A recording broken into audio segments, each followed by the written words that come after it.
just like that, it's Wednesday night. It's Wednesday night. Hey, I'm going to say, before you greet these fine people, I got to say something real quick.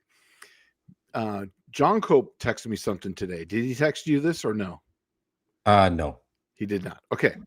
So he says that he sent this to me. He goes, I pranked a telemarketer in 2001, and to this day, I still get mail from Abe Fruman, and literally, it's the truth. So he has a little picture of his, his account there, and he still gets for Abe Fruman CRT transmissions. So 24 years later. So not only is the Val Body King of Chicago, but he's also the prank king of the world, because that's like 25 years of a prank that's still going on. So quarter of a century prank. Right. That's awesome. All right, go ahead. Greet these fine people. I said to say. All right. Well, hey, it is Wednesday Night Tech Talk Live, brought to you by WAF Racing. WAF Racing. Yeah. And in first thing today, SSR Performance, Danny Boyd was here. He'll probably be here as we're live. KS Skyhawk.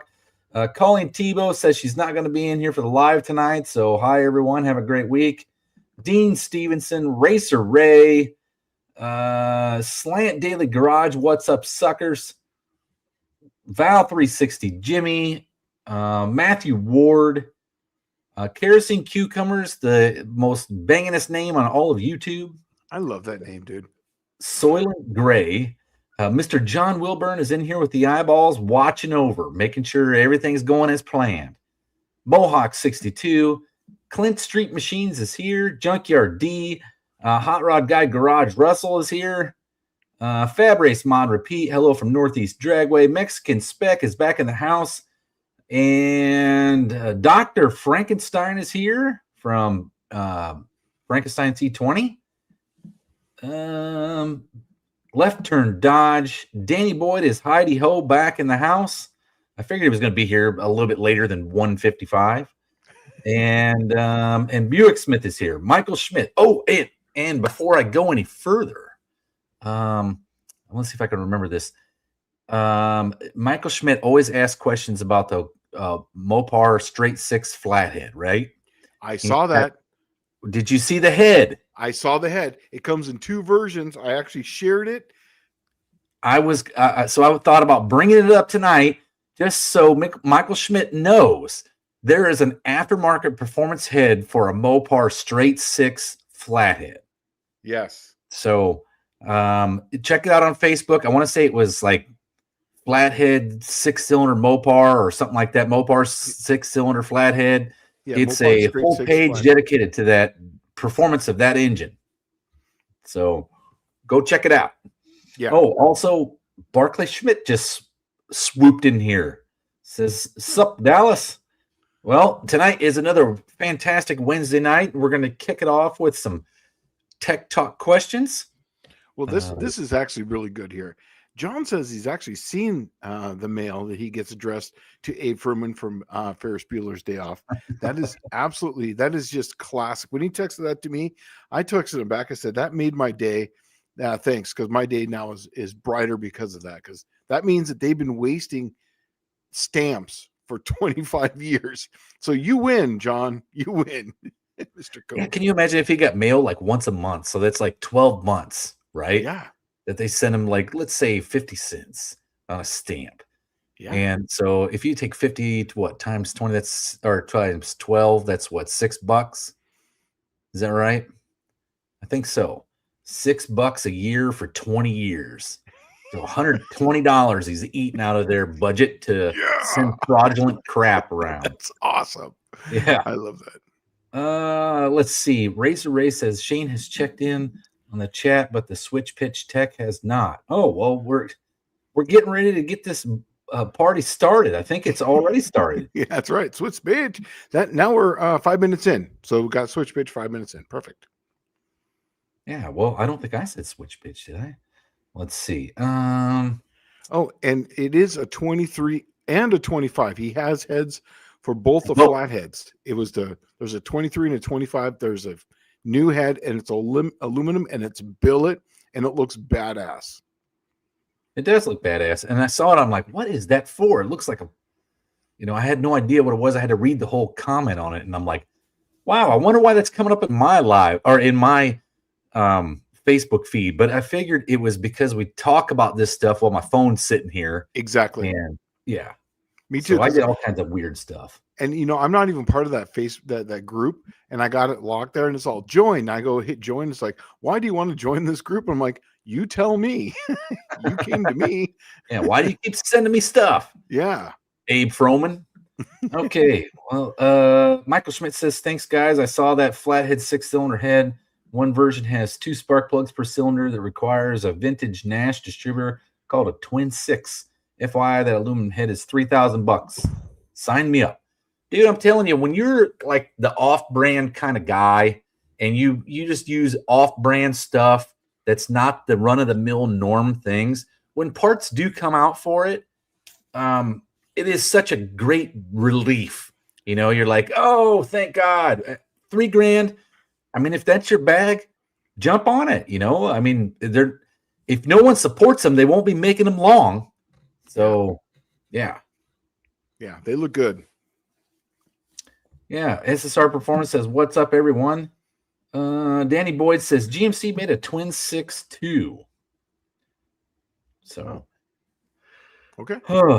Yeah, well, you know what? I've been working on my 63 Buick for the past 2 days. I've been filming it, actually. There is one day that was kind of a snafu. Well, not a snafu. You ever do something in the garage and you're like, you've never done it before and you're trying to make something that nobody else has. And so you're like, well, you know what? I'll just do this. And then once you get done with the project and you got it all well and good and everything is fine and it all turned out peachy keen, that you realize, man, I could have done that 1,000 times easier.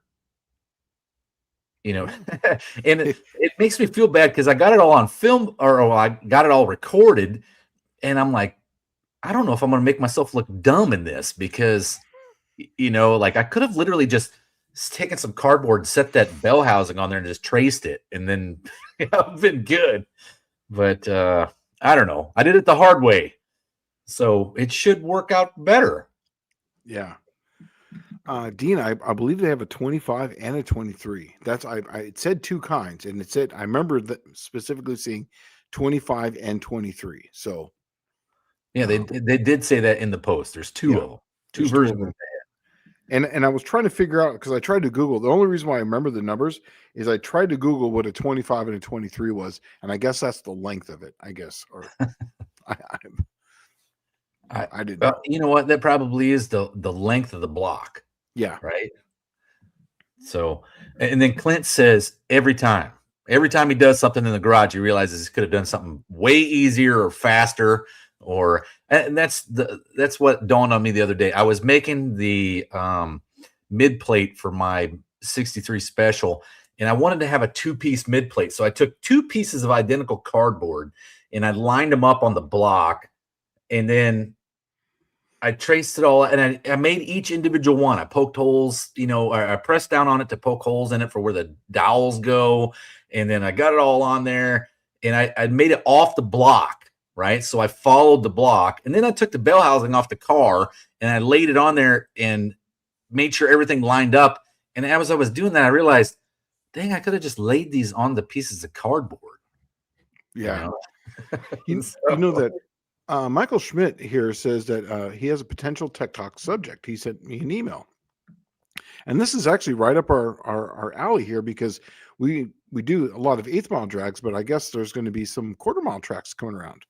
So basically he says, consider presenting the tech subject on time slips for 1/4 mile and 1/8 mile drags. It's a little long, so I'll kind of abbreviate some of this. It's all, hi Shane, had an idea for tech subject. It would be cool to present some good and bad time slips for 1/4 and 1/8 mile drags. Explain how to read them. Most importantly, maybe explain how improvements such as 60-foot, etc., that is explained to non-pros how to better their times future while they have time to prepare for no-name nationals. For example, how to improve 60-foot for leaf spring scars, what to do to tune the front suspension, rear suspension, calverts versus ladder bars versus slappers, preloading, suspension, overrunning, RPM, shifts, and gearing. You can also show time slips from those that have a good chance of improving their time slips with simple mods, maybe like Dead Dodge Garage or whoever. It was an idea that I had and may interest others with tech related. Plus, it's a good way to build the last year's No Name Nationals and an idea for a subject matter if you guys need one. So there you go. So, well, okay. So just based on years of experience here, yeah.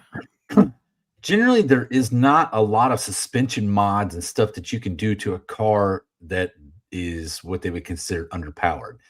Generally, when the front tire starts to leave the ground is where you actually have to start working on suspension.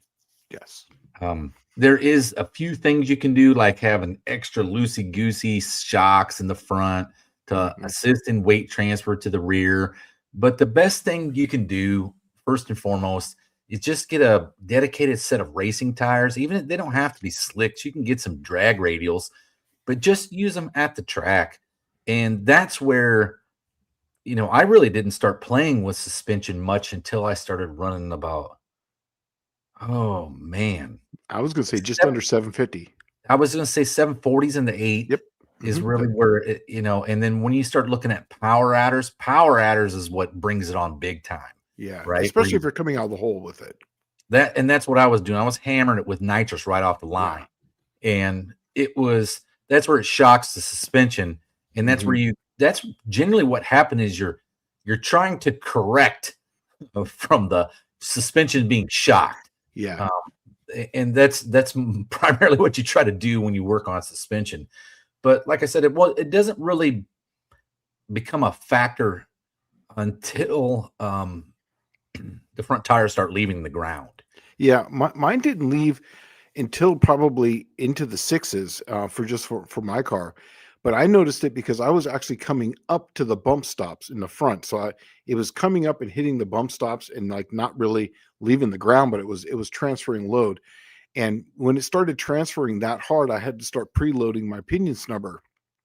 Yeah, because it was actually lifting it up too much, and it was actually lifting up higher, and it was kind of going down the track like this. So once I started putting preload on it, it was lifting the car up and actually going down the track like this. Level, it was going down more level. And then I put another, and I had the pinion snubber that I had in my car was the old school one. It had the little pin that went through. It was like a piece of. Oh yeah, you could just move it up and down and slide the pin in. Yeah, but then I got one later that had a screw in it, which was infinitely adjustable because you could only make half-inch increment changes with the other one. With this one, I could actually loosen the nut and I could make half a turn of preload difference. So I could just keep turning it like one full turn, and each turn was like 100 thousandths of preload. And I found it to the sweet spot where it actually would lift the car like this instead of just lifting it up like this. It was actually lifting the car like this and then leveling out as it went down the track. So it was actually keeping the rear end in the ground. Yeah. And like I'm with Dallas on this. I noticed that 750 is kind of where I was kind of like, well, I'm actually needing to do some suspension work, and that's when I actually got adjustable springs, shocks in the rear. In the front, I literally just ran stock shocks. Once I got past 740, that's when I went to the 9010s up front, and then I went literally from 740 to 720s just by changing the suspension at that power level, and then I was able to hit it harder, and I jumped right into the 6s really fast doing that. So I went from 750s to like 690s within a few months because I hit a power level that I needed traction. Now that I needed traction, I was able to put it to the ground, and then it just was a leaps and bounds. Well, it kind of snowballs because what happens is let's say your car's leaving and its tires up and you're trying to figure out the suspension to make it work better. Okay. So you want it to come out level, and you preferably is have all four tires on the ground. That's the ideal situation. If you look at old pro stock videos from like the 80s, they'll lift up the driver's side, but it'll only be about an inch, right? And then it literally just skates there until about the 60-foot mark, and then they start settling it down. But when you start getting to that power level, really what you do is you kind of open a can of worms, because you'll play with the suspension and you'll get the car to leave level, and it'll actually be quicker level. Yes, right. And then what you do is you go, well, you know what? Now I don't need as much tire as I was before, because it doesn't have all that weight transfer and it's hooking up better because the suspension is right. So I add more tire pressure. When you add more tire pressure, your ET drops, right? But it's like it's a balancing act once you get that sorted out. And anything that you throw at the car beyond the 750 level, it starts to become you got to readjust it each time. Yeah. And you just play with it. But I think this is. Oh, I was going to say, I'm sorry. This is really cool here. This is Alex, which is Michael Schmidt's daughter. He says, "Hi guys, I'm Alex, Michael Schmidt's daughter. My dad loves you guys. Looks forward to your show every week. So much so that we're currently watching it right now during dinner at the restaurant. Right on." Well, hey, you know what? Give him the bill. Just because you put so much good stuff up there. Yeah. Right. That's awesome. But yeah, I'm with you on this. On the suspension thing too, is that on the front springs, once I got to that power level of like 640, I went to 620. The next thing I did on my car, because I still had torsion bars in it. I went to a slant 6 torsion bar, and I used a lot more stored energy because I could preload those things because they were very small. So the car would sit really low, but then it had a lot of stored energy in it, so it would have a lot of movement. I also, I noticed on my car, now I'm only talking about the stuff that worked for me, is I had 6 inches of travel. That was literally from where it sat to where it came up before it came off the bump stop. The whole idea is to try to get as much as that as you can. Now, in Dallas's case, his car's got like 14 inches of travel or something. But on most stock suspension cars, you're only going to get about 6 or more, or so right around there. If you can get that, you're going to get a boatload of transfer, especially at that low 7, high 6 mark. I ran that stock suspension all the way into the 620s and 630s, and it worked just fine. Well, that was more or less like dumb luck how I lucked into that. But I went out there to Verona and started racing with you guys in 2015, and I was the first car that anybody had ever seen that had the long travel front suspension set up, and that ended up being the ticket about 2 years later, right? Yeah. And it was more or less just dumb luck because the T-Bird has an inch wider track width than a Mustang 5-liter. So if I put Mustang struts on it, it was really short travel, like 4 inches. And that's if I used the Fox body, like 79 to 93. If I used a 94, 95 Mustang, it had an inch longer travel than what it would normally have. So if you do remember, I had to put travel limiters on the front of the car because just to keep it at like 10 inches. Yeah. But so Buick Smith is asking me, Dallas, any progress on the air gap intake? Okay, well, not really, but I'll explain why. I mean, there's a good reason for it. I could not figure out the cracking situation with it, right? So I went to my local welded shop and I asked probably 4 or 5 guys, and there's been a consensus, like there's 2 things that I think is really the case. One is the metal is dirty, and like say it's maybe aluminum that was melted from some wheels or something.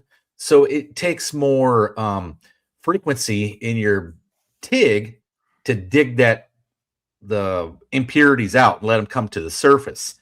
And I think I'm not doing that long enough to get all of the impurities to the surface, and it causes it to crack, because what it does is you take that entire weld, and as you're running your torch over it, you're narrowing all of those impurities down to one spot, right? And they think maybe that's what is causing it, or it's the huge temperature differential, because I've been welding this thing essentially since I started in the fall, and it was already like 45 degrees as a high, 50 degrees as a high. And they think it's a big, huge temperature differential issue, as well as the impure metals. So right now it's even worse outside, because today's high here was only like 38, I think. Yeah. And, that doesn't sound like bad to you guys from up north, but that was our high. And it's only going to get worse for the next few weeks. I think what I'm going to try to do is I'm going to postpone that thing until the spring, and then I can get it out in the sun, and I can weld on it in the sun, and I think that's going to cure some of that. Yeah. So I got two things real quick. So back on that, where people are watching from, Brian sent me this. He's actually driving down the street right now, watching it in his car. So, all right. Yeah. There's actually a really good one here. Go ahead and read this one. See what you think about this. Buick Smith says, saw something the other day. I am not sure I believe that an open rear diff will give a perfect 50-50 split and will leave just as hard as a posi if the suspension is set up right to plant evenly. True. Well, okay. I've never had it work. There is some logical theory behind this, because it technically is split 50-50 and it's all friction based, but you'll never get the friction even on the car because it is going to twist rotationally around the rotation of the engine, and it's going to load one side more than the other weight wise. That's right. It's a torque vectoring thing. Yeah, that's right. why that's why when you have it open, though, that's why the passenger side always wants to spin easier. That's why it always spins easier. It unloads that side. It unloads that side. So you can with shocks. Now I tried this. I used to have an air shock, and I would put an air shock on one side, and I would go in there with the car all like tilted, and I would have like my extra battery, and I have everything on that. I never got it to leave truly straight. Now, what I mean by that is I did a burnout too, where I do a burnout on one, I come out of the water box, I do a burn on the other side, so it's like a double burnout. And I've had okay luck, but it wasn't until I got a true like posi or a spool that it actually left straight, and even then there's still some torque of the car. Some dragsters used to do this back in the 60s, was run an open diff. They just do a burnout with one tire, essentially. But so my thought process on this is, if you really wanted to leave it in an open diff and you didn't, let's face it, an open diff, you notice a huge difference when you're trying to turn the car with an open diff, especially if you're pushing it, okay? Because a spool will just wear your ass out.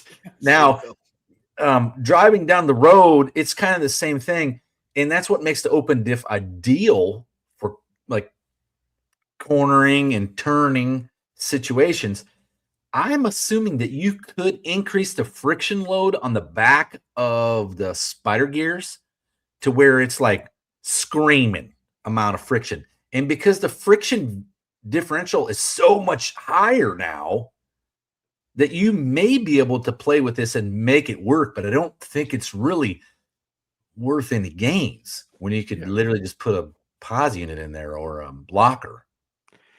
Val's asking at what point do you guys think double adjustable shocks are needed?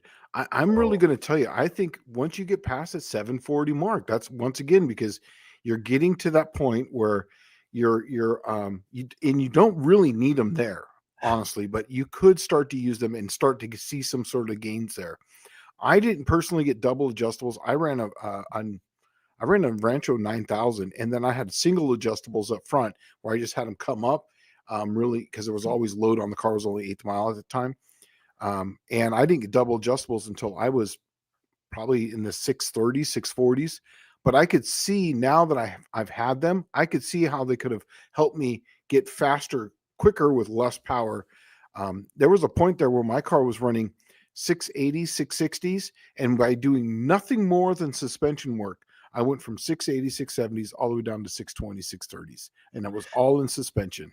And that was just dialing it in. For me, it was going to a trans brake, and then changing from the pinion snubber to the Caltrax, and then getting the Rancho 9000s, and then up front I got the Caltrax 9010 shocks up front. And that was good for me all the way until 630s. And that's actually what I was having when I was at Verona, Dallas. That was the setup I had.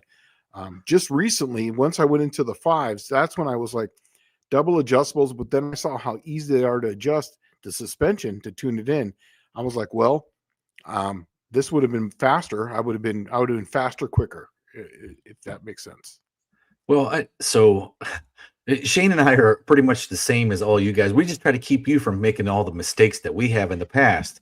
And there is a saying that goes along with this. Like when I first built my car, I mean, my junk was running 750s, I guess, like as a daily driver. And then I started throwing nitrous at it and knocked it down to like 660s in no time. Right. But there is an old adage that goes along with this called buy once, cry once. Yes. And that's where I made the mistake of buying single adjustable shocks and struts, thinking that, oh, it's always going to be a street car. Well, that's not always the case. I just kept going faster and faster. And then next thing you knew, I outgrew those shocks. And I'm with Shane on this. Like my T-Bird is past the point of needing double adjustable rear shocks. I have single adjustables on it now. I have a hard time getting it to hook up because there's so little variation I can do to it shock wise. Now I can stiffen the spring because if you've ever crawled under my T-Bird, that thing is like stupid, infinitely adjustable, right? I can adjust the actual spring pocket on the lower control arm up and down. It's got some pretty wizard kind of stuff on it, but what I'm getting at is there is no way to stiffen it up any further than what I have. What you want is you want it to be stiff, but you also want it to have, with a single adjustable, if you tighten it all the way up, it's tight, expanding and contracting. Okay. And what you need is you need the double adjustable because you can go tight for compression. Yes. And then loose going up. Yep. Right. And that will help quite a bit. And you can actually tune out a lot of stuff with a double adjustable shock. Believe it or not, you can tune out wheel hop. You can you can tune out tire shake. You can, if you get your suspension set right, you actually can preload it to where it leaves level, just squats and goes. Yeah. Right. There's so much you can do with the double adjustable. Now, Levi is saying an anti-roll bar will help with the rotation of the chassis. It will fix loading issues of each rear tire, and it makes a world of difference. You know what's funny, though, Levi, is I never needed any – when I have the Caltrax on it, the Caltrax will actually – you can load them independently, and it actually fixed that. If you see my car when I was driving it in California, it literally left straight, and I didn't even have an anti-roll bar on it. Now, when I went to the triangulated 4-link, I put an anti-roll bar in it, and then I could see the benefits of that. But on a Caltrax, I couldn't see how that would work for me at that point, because I could actually, that's how you actually make the car go right or left. It's the same thing with an anti-roll bar, but you do it down at the lower bars, and you just adjust them how much preload you want to put into it. And you know what? I think you didn't even have a rear anti-sway bar until we were adjusting my T-Bird, right? Yep. And then you were like, man, that's some pretty trick shit. And I'm like, yeah. I said the torsion bar is hard to set up once you initially put it in. It's kind of hard to set up. But once you get it dialed in, it's like I think we put only like we actually maxed out my my rear sway bar. Yeah, I put one turn when you sat in the car, I put one full turn of preload into it. That's what the Nivlac. That was not last year. It was a year before this. No, it's like 23. Yeah, 23, 24. Yeah, and we put that. You put one full turn in and it would bottom out the stop, and we're like, what do I do now? And then Andrew Nelson was just like, cut it off and rethread it. Like, oh yeah, you know what? I could do that. Yeah, rethread it. Yeah, and I didn't. Yeah. I looked at your car when I was putting mine on just to kind of get an idea. But yeah, when I put the triangulated 4-link on it, I had to have an anti-roll bar because you have to have one, man. It was, yeah, I could see how that car, the triangular 4-link allows that whole car to move like this. But when I had the Caltrax, literally the car was just in line the whole time. It kind of Dude, when I first put that T-Bird together, okay, it had a 430 rear gear in it and a very inefficient converter, and it had no rear anti-sway bar on it at all. And I took it down to Gainesville for my licensing passes, and I'd only driven around the parking lot, right? Mm-hmm. And I loaded it up and took it down there, and I let that sucker loose, and it did this freaking humongous wheel stand. I mean, like 4.5 feet in the air, kind of like 90 degrees thing, right? Yeah. And I was supposed to run a half track, so I didn't let out, and I didn't want to come down freaking hard, but it sucks when you're in the car and you're looking up and all you see is stars. Yeah. And you're like, God, I hope the sucker's going straight, Yeah. I really hope it is. And when I came back up for my second pass, the guy was like, you do another wheel stand like that for your licensing passes, we'll throw you out of here. Like, oh, all right. Yeah, no problem. Got you covered. Not a problem. And so it didn't matter because I blew the freaking rear end up that pass anyway. But I had the same thing happen to me. He says, Blue Gert goes, Dallas, I used to run a shimmed poor man's posi, but would shatter the spider gears. That's actually what I used to do on the Volkswagens because they had like super diffs and like beef a diff, right? I had a swing axle in it. And you would actually put shims in it and it would preload the spiders because all the weight's in the back. So you didn't want to have like a differential, technically, like a posi style. And that's exactly what I used to do is I would shatter the gears. I just thought it was a Volkswagen thing, but I guess other people would do that too. I would blow them apart. Well, and that's what I was thinking was like those shims behind there, all they do is take up the play. So if you were to increase the friction on the backside of that spider, it would have to change that. I mean, it would, because you've had open rear ends before. It'll spin both tires sometimes. Yeah. Right. And you throw a bunch of shim packs in there and it would have to put so much pressure on those spiders that they're hard to turn. You know what I mean? And that's what you're looking for. But I bet you're right. I bet that's exactly what would happen is that there's so little slack in them. It's right. That any kind of shock in the rear end is multiplied by 4 on the spider gears. Yeah. Bobby says the best here. It says, learn to tune your suspension will always give you gains. Learn to turn leaf springs, tune shocks, slopper bars. It'll pay off in the future. I remember, and I think this is what it was for my car. 1/10 of a second on the 60 foot was 2/10 in the 8th mile. Now that was on a power adder car. So I just know that when I dropped in a full 1/10 of a second, it would pick me up 2/10 on the other end. Man, well, there's tons of time. If the car's got a lot of power, there's a lot of time to find in the suspension. You can really dial it. And I spent weeks dialing the suspension out of Brno when I first got out there. And the biggest tool is like, okay, if you want to do the cheapest stuff for like the best money, a tape measure goes a long way, right? A plumb bob, which is virtually just a nut with a string, goes a long way in stuff like this. But Fab Race Modern Repeated 722 says those White Thunderbird arms on a Mustang make it way more stable on the top end with skinnies. I bet they do. That's what helps the T-Bird, I think, is that extra width. Let's see. Matthew Ward says, I have often wondered why Buick and Olds had a crossover from left to right exhaust manifold. Seems very restrictive. Any thoughts? Crossover. White pipe? Maybe. I don't know. I don't know exactly what he's talking about.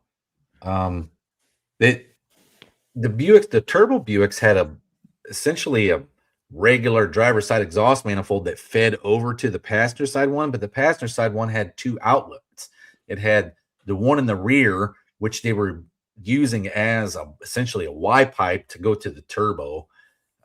But I don't think I'm kind of following what you're talking about with the crossover from left to right on the exhaust manifolds. I've seen the butterflies on them to where it heats up the carburetor faster due to the heat crossover underneath the intake manifold.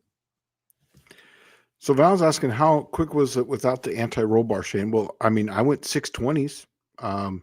I know no power adders. Oh, actually, no, that's not true. I went a 570 when I went to that day where we actually had the 1050. I still had Caltrax on the car, no anti-roll bar on it, and I was out there racing in the 2010, and that was actually Caltrax on it. I was at the exact limit of what those rear shocks could handle. If I would have went to double adjustable like Viking shock, I could have probably ran the Caltrax longer, but I couldn't get it had like 140% anti-squat, and I couldn't get any more. I couldn't get it down to 100, and that's the reason why I went to the Caltrax. I went to the triangular four link, so that way I could get that anti-squat down, because the car would just separate so much, and I couldn't control that with. You were having those problems in 24, and then you put the anti-roll bar in, right, for 25. Yes, exactly. So in 24, 24 is when you could actually get it to leave. It would get out past the 60-foot mark, and that's when it unload the tires. Yes, right, exactly. Yeah, that was because of the Caltraxes. It was just separating so much, and I couldn't slow down the separation. No, you can watch it in the videos. Yeah. It literally, you'd see the body come up, and then the car would just start smoking the tires, and it's like, okay, something's got to be done. Yeah, and the Caltrax that I had was an older version. Now I could have got different ones, and I could have played with it. I could have probably made it work, but I knew eventually that car's. I'm going to be putting something in it that has a ton more power. So there's no point. Try once. Yeah, exactly. That's exactly right. So I did it one time and done. And I just didn't want to keep throwing money at something I knew would eventually I would be out of, I mean, I could probably put another $4 or $5 grand into that Caltrax to make it work, or I could have just went to the triangular four link with the MOD shocks and just call it done. And that's what I did. Hey, so Dylan Levi says, Dallas, if you want me to weld it up, meaning that intake manifold, I can. I'll be down your way soon. Dude, I'll take you up on that, man. Yeah, if you want to give me a hand with that thing, because it's not all that hard. I don't think I have enough experience to try to get it right. And I don't know what right looks like yet at this point, because I haven't had enough time welding on it. I'll take you up on that. Yeah. You know what's funny? Look, I had a brain fart when we were talking about the sliders. My car had sliders on it. So I had Caltrax with sliders, and I had the Rancher 9000 shocks. And I didn't need an anti-roll bar.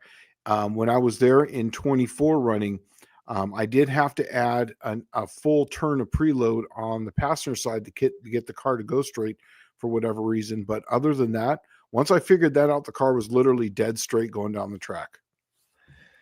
Okay, so Racer Ray says at 726, here's a kind of tech question. When he's towing his S10, what he calls it the MES 10, it's the S10 from the Triple Crown class, right?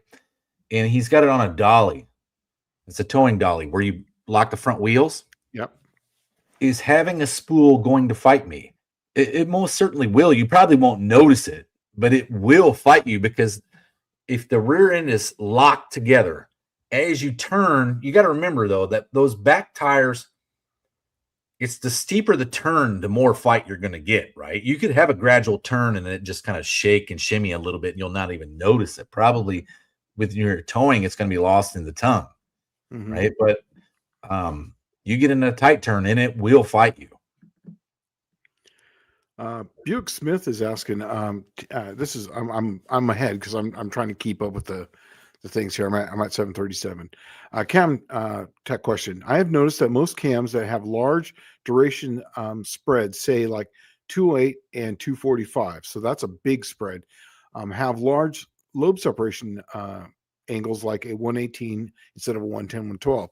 Why is that needed? It's not that it's needed. It's just that why they do this, because I always say this, it's the overlap triangle.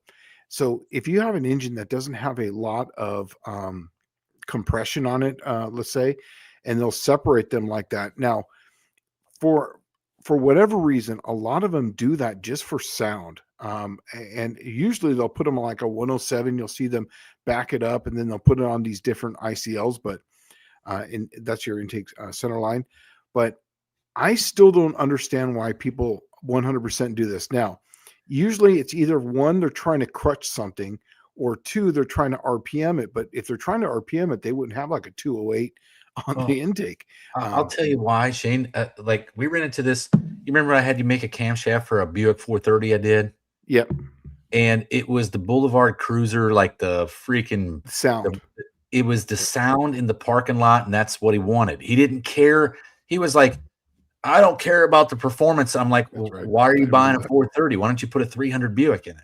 Well, I don't want something that small. Okay, well, I mean, you know, they don't realize how much they're giving up when you go after just that sound, because that sound technically just gets blown out the exhaust. It's all your power is going out right there. That's what the sound is.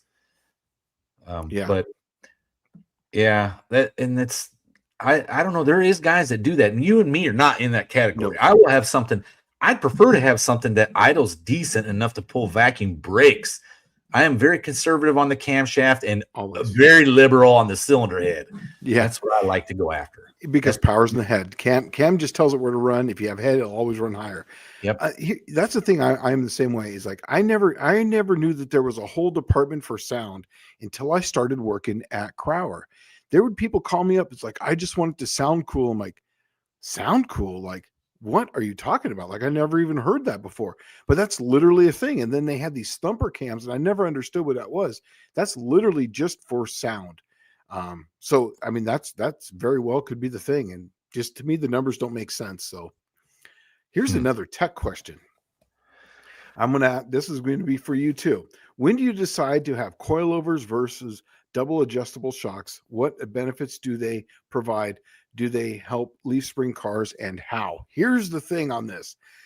Coilovers are easy to change. So if you have a leaf spring, you have to change the whole damn leaf spring. With the coilover, you just take the coilover off, take the spring off, put your spring on, and then you can have right to left differences. So like on the Cookie Monster, I have two different springs. The right and left had two different spring rates.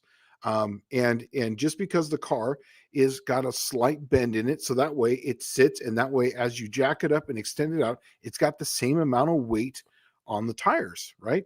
And that's because of the spring pushing on it, and you can offset that. And look, the car's an old car, and it's, you know, these are the Honda Civics of the day, so they were going through a parking lot. It's got a little frame bend to it here and there, and just, you know, it's got some stuff done to it. So I adjusted with that, but that's the whole thing, is that way you can do that double adjustable. Like we were just saying, I would have a double adjustable shock. Like he said, buy once, cry once. That's it. But you really don't really need them until you're past the 750 mark. That's just my opinion. You know, there is some, okay. There's other things that you don't think of here when you're thinking like the suspension. One big thing is a coilover is a compact unit with the shock and the coil all in one little small unit, right?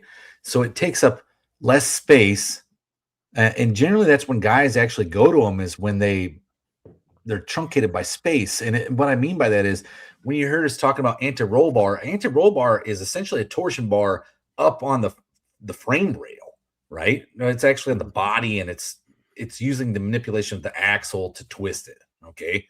But the thing is, that thing starts getting in the way of regular shocks and regular springs.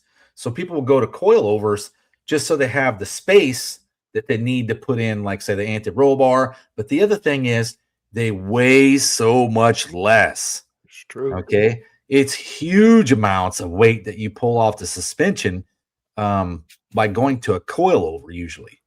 And that's why most modern cars, if you look, are a derivative of a coilover strut assembly.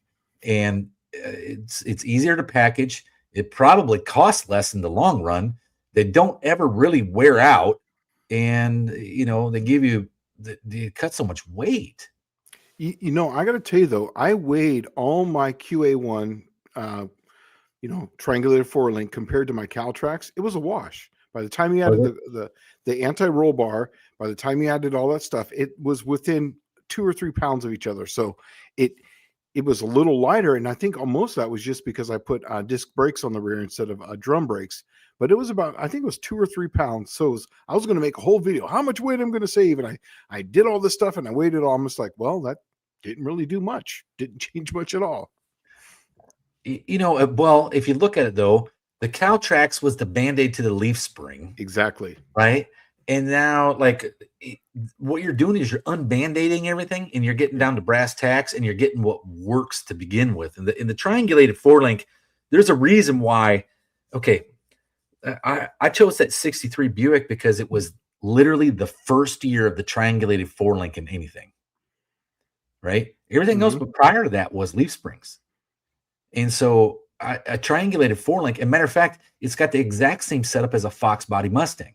I do think the Fox body was like, hey, like Ford was like, you remember when GM had them small little Y body cars?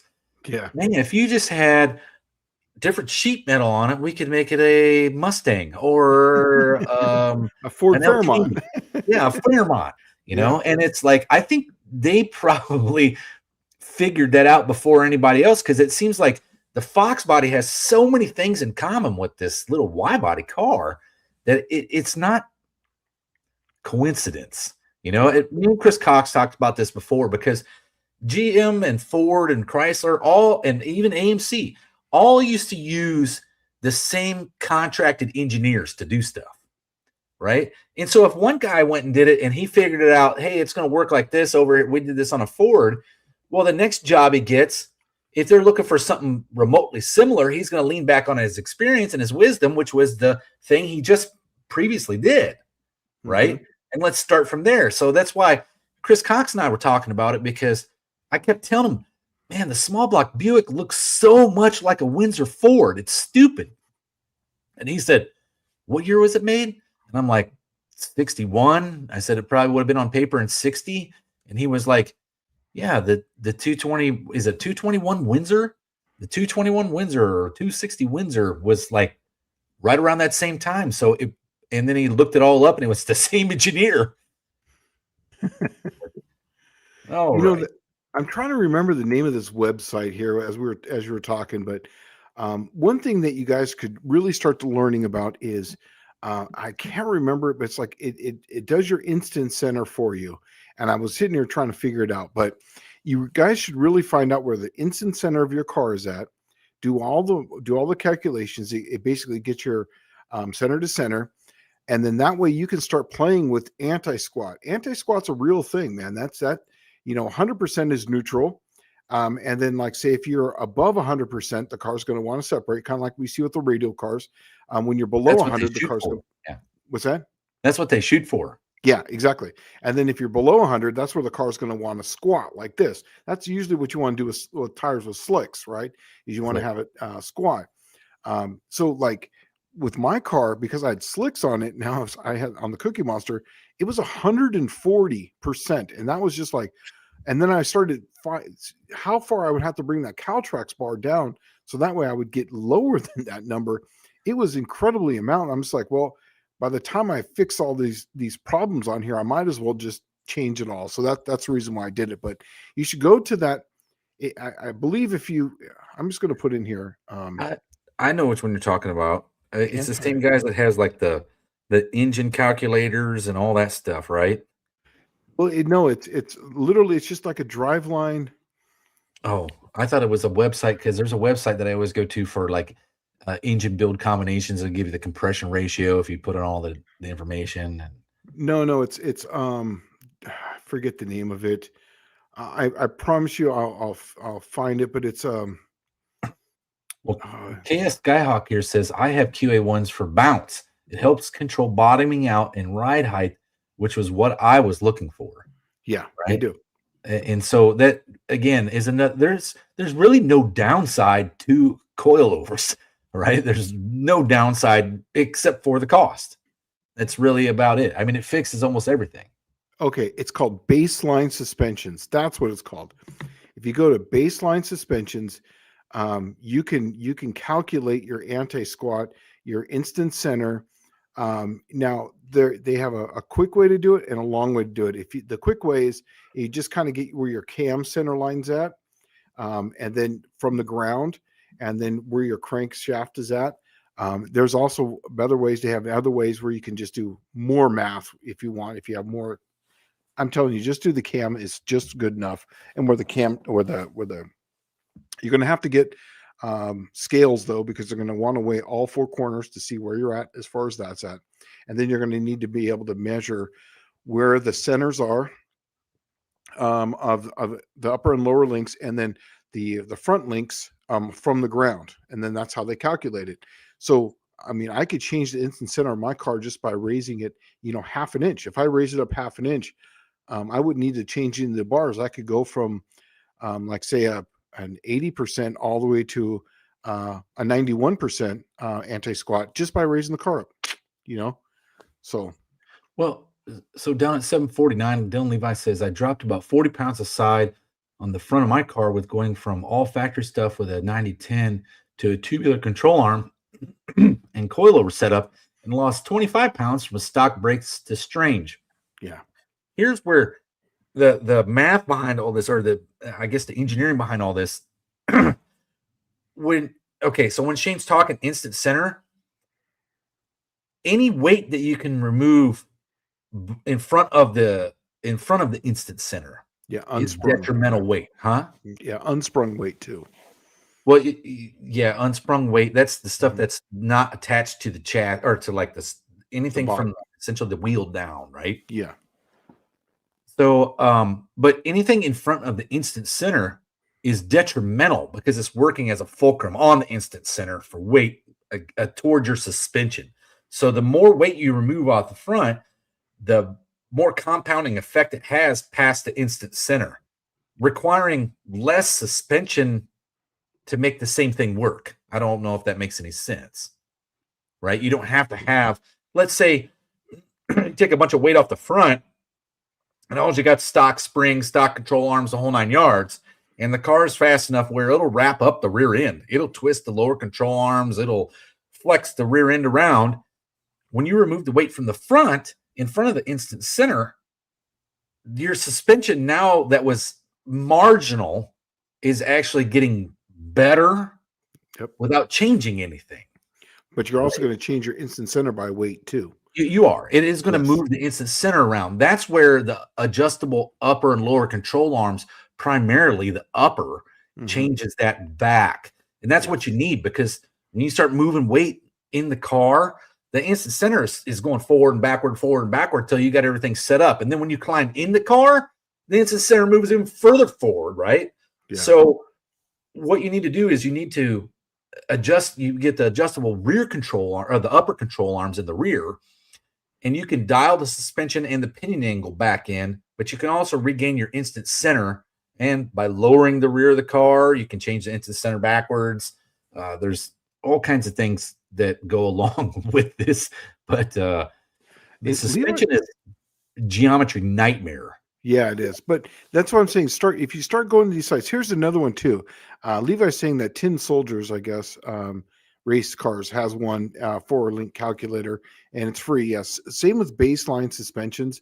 Now, the only reason why I went with Baseline is because it was, for me, it was easy. And I was able to, since I knew my car and all that, I had all the different lengths, and that way I could calculate all the different lengths. So when I went to the track, I have a little piece of paper that if I go this hole and this hole, I could get X amount of my traction. So like when we actually, so when we went on the last No Name Nationals, I went up there and I had the car basically on kill. I had it at about 100%. So it was basically a neutral suspension. I went up there and ran, and the car didn't hook at all. So then I went to less. So I went down to 95%, anti-squat. And then then it didn't go. And then the third lap, I went down to 85, and I just knew that it wasn't getting enough. I had to get more weight on the back.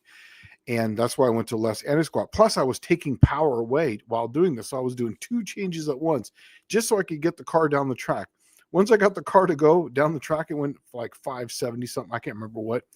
And then I was like, okay, I finally found a combination that works. I'm going to leave it alone in case someone wants to race. In our community, like the real, without, going to websites and calling chassis shops and stuff, and I'll tell you what, call Andrew and Calvin Nelson. Them guys got it dialed in. They are sharp on this stuff. Yeah. There's a reason why their stuff is really fast. Yeah. But yeah, if you just want to start playing around with it, you can go to these websites and then start looking at it. And it's just simple trigonometry is really what you're doing. And then you're just doing cross vectoring. If you want to know the math in it, you're basically you're just doing a cross product of vectors. That's all it is. And it's, if you have X amount of force going this way and then X amount of force going this way, and then the cross product of the two is right here, and that's where the car wants to go. So if you have, say 400 foot-pounds of torque going this way, and you have 400 foot-pounds of torque here, you're going to be exactly in the middle. So if you have 200 here, then you're going to be farther closer to this one. It's just a cross product. That's all this is. Also, Kevin Wilson. Oh, yes, that's the name of it. Yes, thanks, Levi. Kevin Wilson. I was trying to remember the name of him. He actually made a little model. I believe this is him. He made a little tiny model, and he uses a little wrench. And I just was, when I was going Instant Center a year ago, and he was actually moving the model back, and it shows how the car comes up and how the 4-link works. So he would do it like at 100%. Then he did it like 150%. Then he did it like, say, 50%. And you could see the difference on how the car would react. And he's not pushing down on it. He's literally just rotating the back of the car. And because of how the car was rotating, you will see that the car lifts up and then goes like that. Or if it was anti-squat, it squatted down and then lifted. Or if it was 100%, it literally lifted instantly. So it's actually really cool. I learned mine way back in like 2011. I was getting deployed. I actually got deployed back to back in 2011 and 12, right? And I bought a book off of Amazon that at the time it was everybody was into the Kindle readers, and I had an iPad, and they had an iPad version of this book. So I bought this book. It was like, I want to say the Kindle version or iPad version was like $8 or something like that, and the regular book was like $25.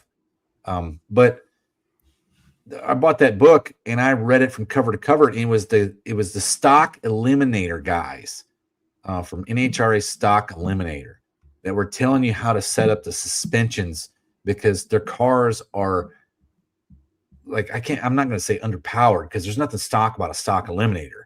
It's like a 500 horsepower engine that has to look stock. It performs in 1 RPM band, really badass. Yeah. And that's how they set the suspensions up. That's why they leave so crazy, is because they have to get the suspension right, because there's very little gains to be had otherwise. Yeah. Yeah. Michael Schmidt's asking this question. It's for Mohawk, but he's asking again, why do you have adjustable coilovers? How do you decide to get coilovers versus adjustable shocks? We were kind of going through that, but really one more thing too is budget. Is that if you don't have the budget to go to these coilovers are expensive, because they are. A QA1 coilover is going to be about, I think they're like $400, I think. Then the spring is another $75, and then a double adjustable is even more. You're looking at a good maybe $700-800 per corner on a car. Where if you just have a double adjustable shock, you can get a Viking for like $400, and then or just put it on the suspension you have. You could. If your plan is not to go faster than mid sixes or even like 630, you don't really need all that. My car had Rancho 9000s, and then in the front I just had regular 90-10 shocks up front, and it went into the 30s just fine, really simply and easily. You were running that combo down in the 620s. Yeah, 620s. Yeah, 620s at Verona. And it was fine. Now I went to a coilover in the front first because of just steering. I wanted a quicker ratio steering, but it worked and it was fine. And that's a good number. That's faster than most people can run. And then you have to get to the 850 cage. It really comes down to, what do you want to do with the car? I'll tell you right now, I would rather have had the car with Caltrax and the stock suspension in the front, because it would have been a little bit more street friendly when I drove it on the street than it is now. That's the only reason I have the suspension I have now, is because the power that's going to be put into the car, so that way it can control the power, and I'm going to have to deal with the way it drives on the street.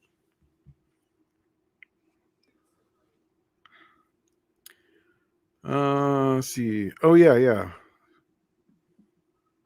Oh yeah, you're welcome, man. Well, let me look it up real quick because Michael Schmidt asked Dallas, what stock eliminator book or magazine are you talking about? I'll look it up real quick on Amazon. Yeah, that sounds. Yeah, please do, because I'm going to go back and I'm going to timestamp 8 o'clock. I'm going to look at that so that way I can go back and look at it, because I like when I'm at work and I'm working. I'm modeling things. I like to have books reading in the background just to keep that part of my brain occupied, so it's not screaming at me while I'm trying to do other things. And it's actually really cool. I've learned a lot doing that. Okay, here it is. How to build a winning drag race chassis and suspension by Wayne Scaraba. Wayne Scaraba. Okay. Well, unfortunately, we don't have Colleen Tebow's out here today. So otherwise, I'd just have her posted up there. But anyways, what I'll do is I'll find it at the end of this and I'll put it into the chat in the bottom. And then or you can do that too. If you got it there, just put it into the YouTube side of it and put it in the chat down there and call it good. I'll just copy and paste the link to it. How's that? See how that works. Yeah, try that. Yeah, sometimes though it wouldn't, even though we run this thing, it doesn't allow me to put links up there. It didn't do a link. It just actually put the text in, but yeah, you can see there how to build a winning drag race chassis and suspension. So Buick says Skyhawk, the specs on the 118 is a 118 lobe separation, 284, 304. He's talking about the camshaft that's in Skyhawk's Buick 350, which is a Poston 118 cam. Yeah, that's advertised duration too. That's why. Yeah. And Poston doesn't exist any longer. Oh, it doesn't. Okay. No, they went away in 2005 or 6. See if there's any more. I'm watching.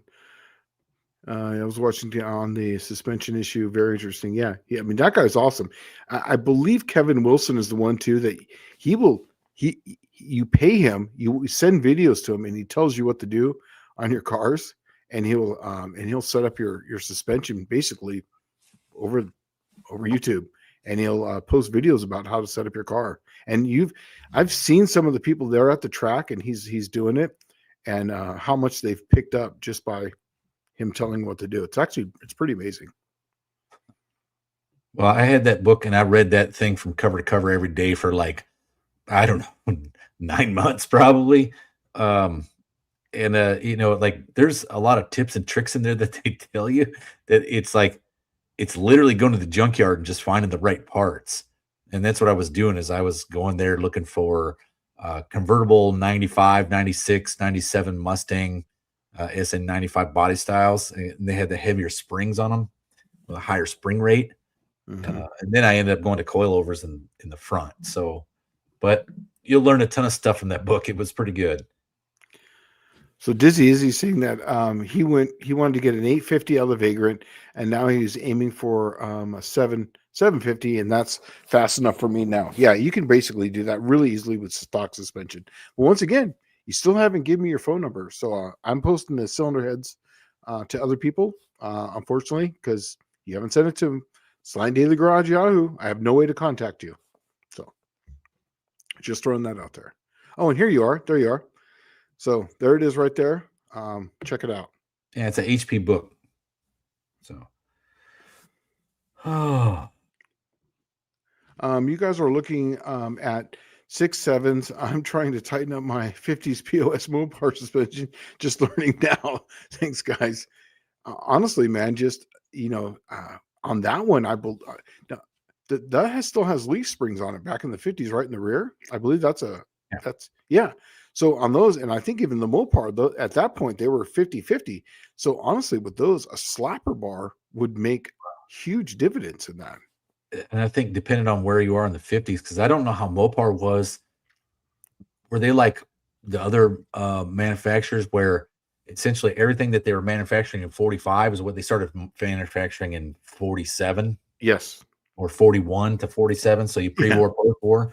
So you could have a transverse leaf spring in there. Yeah, see, I don't know. That's why I was asking. I don't know either. I'm just throwing that out there. It could be like, remember the Corvette uses that. What is that? A transverse leaf spring. Transverse leaf, yeah. But if it actually goes in line with the car, and it's in the center, like a 50%, 50%, man, a leaf spring would work, or even just get something like a Caltrax. And they have ones now where they go on top of the suspension, so that way it doesn't hang down below, so it gives it more of a sleeper look.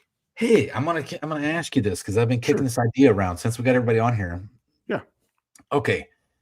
I'm kind of kicking the idea around. My 50th birthday is coming up at the beginning of April, right?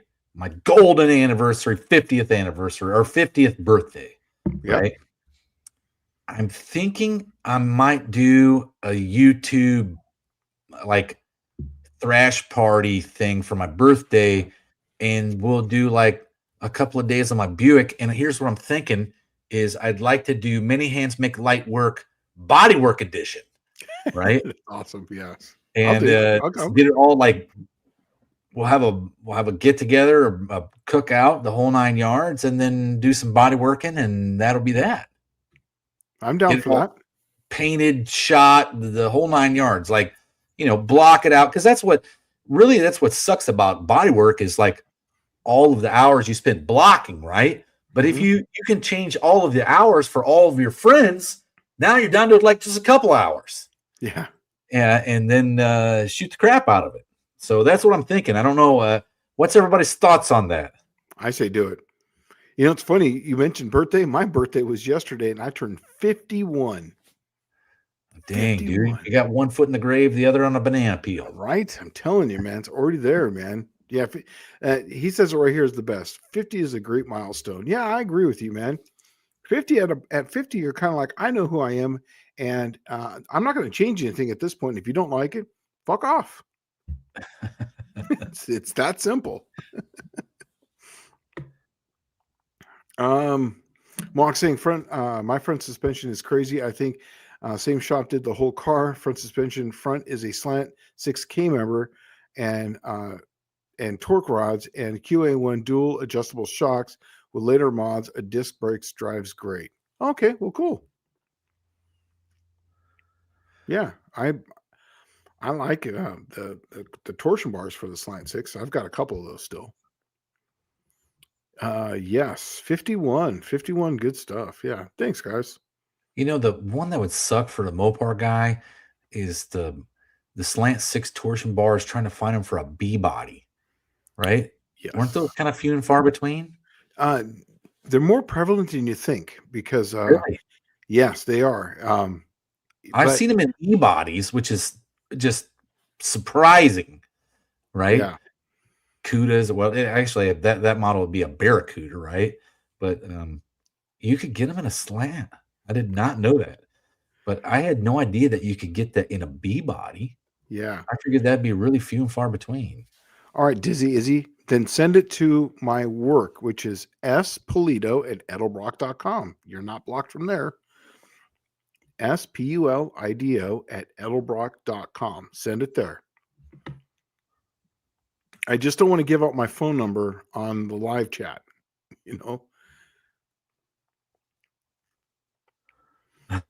Dylan Levi says, it's hard to believe I'm half your age, Dallas. Stuff like that always blows my mind. It's hard to imagine 25 years from now. Happy early birthday.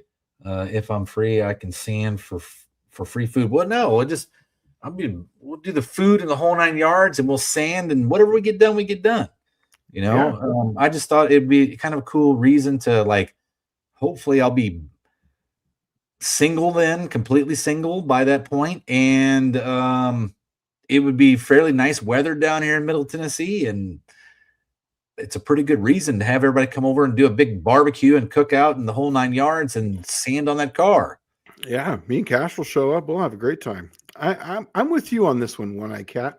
I feel like I'm in my low 20s. 60s is the new 30s, thanks to No Name Nationals. That is one thing that I never really, I don't know, understood it until I'm here at this point where it's like, I don't feel any older than I did when I was like 25. No. Like my mind doesn't feel any different. There's just certain things that are like I find to be very difficult for me. Like I've always wrenched on shit in a garage on the floor, right? Yep. Me too. I've never had a lift. And getting up from the garage floor is like considerably harder than it was when I was 25. I could like literally spring up, Now it's like, oh, I gotta crawl out of under here again, right? Like, and it's like I just don't have the stamina, and I don't last as long, I'm not talking about in the bedroom. I'm just talking about working on stuff. I don't last as long where I start running out of gas. Like I used to be able to do 12, 16 hours a day in the garage or work a whole day and then come home and work 4 or 5 hours in the garage. Yeah. Now, if I can get a solid 8 to 10 in, you're good. That's like amazing. Yeah. This last Saturday, I started at 8 o'clock. And I was putting in a fast system on my diesel truck. I started at 8 in the morning, and I could have literally thrown it on there and made it look like crap. But I went from 8 till 5, and I stopped for lunch, and that was it. And on Sunday, I felt it. I wasn't hurting, but I was you didn't feel that good. I didn't feel. I definitely felt it, and I bought a lift when I got here, but I've had the 68 Dart sitting on that. Basically since the No Name Nationals started. It was that you put it in. Yeah. Literally. As soon as I got it in, the first thing went up on it was the Dart. I took it all apart, and then I stopped work on it because MIR Memphis shut down. So now, now that Memphis is going to open back up again, I'm going to start building my road racing Dart now. So, but yeah, so I've been on the ground this whole time. I put that whole triangulated 4-link in the Cookie Monster on the ground, and I'm with you. I can still stand up without using my hands. I could be on my butt and still stand up from a squat. Yeah, but it's not like I'm not fast. It's not as easy as it once was. Before I could get up and stand, and I wouldn't even notice it. If I do a lot of that where I get up and get down, get up, get down, get up, get down, the next day my thighs will be like, "Hey, dude, I'm your thighs." Right? And it's like before that never happened at all. But so Mohawk 62 here says some old military 68 Cornets had slant sixes in them. We had one on base in Yuma, Arizona. And I didn't think about this. The B body would have been the taxi cab. That's right. So there would have been a ton of those. Yeah. And that's where I actually would get some of these torsion bars out at that at the wrecking guard down there on Nirvana Way, because a lot of those were those. I think, Shane, that's one thing that we should do every fall after No Name Nationals. Me, you, your kids, my kid, whatever. We pack up, we go to San Diego for a week, and we just freaking hammer the junkyards and then bring a whole trailer full back. But that's not the time to go to San Diego. That's the hottest part of the time, is that September to November is the hottest. November? Yeah, because the Santa Anas, remember the Santa Anas, then in November and September is when you get the humidity where the thunderstorms will jump the mountain, and like for a week it'll be humid as hell. But that's the worst time. If any other time I'm totally down for. Well, and that's what I'm thinking. We should do that like once a year. Just go out there, spend like a week or something, and then just hammer the junkyards, get the things that we can get, and maybe when we're on our way back, we hit up Mexican Spec and pick up a Ram Charger or something, a Mexican Ram Charger. I'm telling you, Mexican Spec. I'm really thinking about getting one of your Ram Chargers from you, man. I'm just I'm looking at, I've been looking at Ram Chargers again, and man, they're expensive out here and they're beat. But I want one that doesn't have a convertible that comes off. I don't have any way to take it off, so why would I want to? So a mid 80s one would be just fine, or 90s one. I'll be totally fine with that. Well, Bigfoots at Mopar says, comparing the Jack Pine Savage car at 3150 to my Belvedere estimated 3500. The Belvedere makes 150 more horsepower. It will be slower in the eighth by 0.3, but faster in the quarter by half a second. Weight that different. Okay. So the rule of thumb used to be every 100 pounds was the 10th, right? So you're looking at 3.5 pounds there. So it'd be 3 0.5, right? No, it'd be 0.35. 0.35, yeah. Yeah, it would be 0.35 slower, all things considered the same. Okay, the engine the same. Now you're adding 150 more horsepower. 100 horse is a tenth, right? Mm-hmm. Well, no, not always. It depends on where the horsepower is at. Usually it was about, because I added 150 horsepower of nitrous, and my car went from a 620.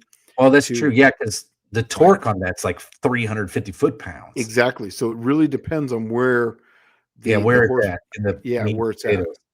Yeah. Well, let's just say it adds let's just say they gain a tenth by having 150 horsepower. That'll cover it pretty easy, right? I'm going to say it's probably going to gain half a second with 150 horsepower. Half a second, you think in a quarter mile, because we're dealing with quarter mile here. So you're going to see that horsepower on the top end, the back half. So every 100 pounds is a tenth of a second. But when you get the horsepower, I'm going to say, because I remember on my car, I sprayed 100 shots. 5 tenths? Yes, I think it's for 150 horsepower. I believe it's going to be 5 tenths. I believe it's half a second, or if not more. I think it's almost going to be a wash, to be honest with you. But I also do think your Belvedere, you're overestimating the weight of it. Yeah, the B bodies are not really inherently heavy. A Belvedere is fairly heavy, but it's not a GTX. That sucker's heavy, right? I know it is the platform made off the GTX, but the GTX is the reason why it was called the GTX. It had chrome drip rail moldings, and it had all of the nice stuff on one car, right? I think it's probably going to be a wash, if anything. I think it'll probably be almost as fast. You're going to be really, really close. Yeah. Oh, yeah. What I'm saying though is, if you just put a blower on it, it's 150 more horsepower with a Roots blower. That thing's going to be way faster than the Jack Hines torque. Yeah, it's going to be torque. Yeah, because you're going to be making 300 foot-pounds more torque with 150 horsepower. Yeah, but if two cars are equal and then you just add 150 horsepower to something, you're going to go half a second minimum if you do nothing else. I think you're going to go 150 horsepower would be even faster than that. I think. I remember in my car, I wouldn't even hit the nitrous in first gear. I literally would hit second, and it was 100 shot of nitrous, and I picked up 7 tenths. I almost picked up a full second with 100 shot of nitrous in my car. So left turn Dodge says, I turned 50 wrenching on garbage trucks 11 hours a day. It slowed me down a lot. Yeah. Oh, dude, thank God I'm not working on garbage trucks 11 hours a day. That's just a tough job right there. Not only is it like that, you ever seen anything on a garbage truck? There's nothing lightweight on a garbage truck, right? I could not do heavy equipment. I couldn't do it. I'm too much of a pussy when it comes to that. The garage floor is further down now than it was 30 years ago. Man, I got to tell you, my truck, even though it's high up, I was up and down. I had to drop the tank on that thing. And I'm basically one man auto, out here. And I must have got up and down at least 100 times in that day. And I felt it. Well, Dylan Levi says right below it, he says a lift is worth way more than the hospital bills when you're old and decrepit. Oh, fuck you, man. I don't like to cuss on here, man, but I'm gonna have to get a whole new garage if I want to lift. Yeah, it's true, huh? Yeah. How tall is your ceiling though? 8 foot. 10, huh? No, I think it's 8 foot. It might be 10 foot. It's still not very tall. I've actually looked at lofting it, right? To go all the way up to where the rafters are at, then indent it. But then I also got the concrete slab next to the garage. I could actually put one outside next to the garage. My ceiling in my garage is only 10 foot tall, and mine's a freestanding lift. It's got the crossbar underneath, and I can lift that car up all the way up, and I can walk underneath it without bending down, and it's totally fine. And mine's 10 foot tall. Yeah, I'm going to get to the point where I don't need a garage or none of that stuff anymore. I just want to go racing. Yeah. Hey, I had to put that T10 4-speed in yesterday. Remember, it's the cast iron Power Brute one. Okay. It's round on the bottom, so it doesn't want to sit in the jack. So I ended up just pushing the jack out of the way, doing it old school, where you put it on the middle of your chest and bench press that sucker up into place. Yep, done that. That's what I ended up doing, and it worked out the best. But my God, I'm telling you, I'm not a spring chicken. You know that for sure. That's funny. Oh, Clint showed up. How you doing, Clint? Oh, he's been here. He did. I didn't see him. Yeah. This is the first time I've seen him. Matthew Ward is saying Dallas tried getting off the floor after a bilateral knee replacement. Oh man, nah, I need to slow down. You know, Levi's saying this too. There's a lot of these small lifts, garage lifts, and even these portable ones that just take it up, you know, even like 3 feet off the ground. And that's so much better, you know what I mean? So, and like doing breaks and stuff. Do you ever watch Pole Barn Garage? No. Okay, I watched Pole Barn Garage the other day. He came out to the first No Name Nationals. He's the one that had the Holy Goat, the GTO that had been shot up with 1 million holes in it. Yeah.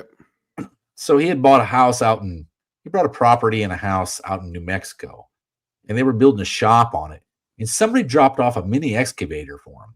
And he's like, I don't know what I'm going to use this for. And I was thinking to myself, dude, like he built a shop out of 2 shipping containers and then put some trusses on it and put a roof on it, right? And it did a pretty, I don't know, cobbled job, kind of what you would expect from a show, Pole Barn Garage, right?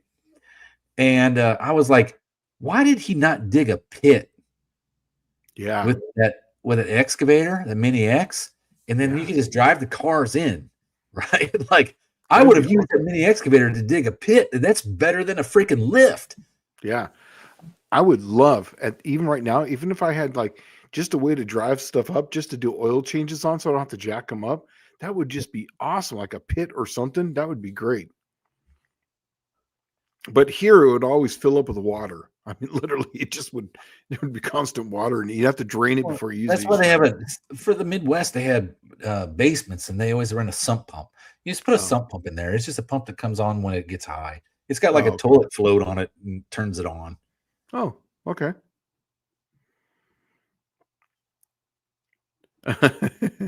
When I'm asked my age, I am 21 years old. I reply, I've been 21 for at least 3 times.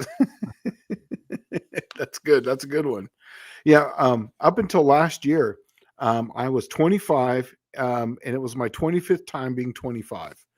Now it's my 26th time being 25. So.